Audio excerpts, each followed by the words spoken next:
এ আল্লাহ বলেন, রমজানের চাঁদ উঠলে ইমানের পাসপোর্ট জমা দিবা, আর ঈদের চাঁদ উঠলে আমি আল্লাহ তোমার পাসপোর্ট ইমানে তাকওয়ার ভিসা লাগাইয়া তোমার ঈদের দিনে জান্নাতের ফ্লাইট। মজার বিষয় শুনেন, এই জন্য হাদিসে আছে কোন ইমানদার রোজাদার রমজান মাসে যখন হক আদায় করে, আল্লাহর হুকুম পালন করে সবগুলো, তখন ঈদের দিন আল্লাহ ফেরেশতাদেরকে জিজ্ঞেস করে, হাদিসে আছে যে ফেরেশতারা বলো তো, কোন শ্রমিক তার মালিকের কর্ম হুকুম, তার মালিকের পক্ষ থেকে অর্পিত দায়িত্ব যদি 100 পূর্ণ করে, তাহলে তার মজুরি পারিশ্রমিক কি হওয়া উচিত?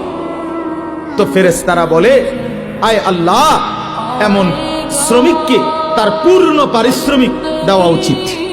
কারণ সে যেহেতু কর্ম করছে পূর্ণ, তো পারিশ্রমিকও মিলবে কি?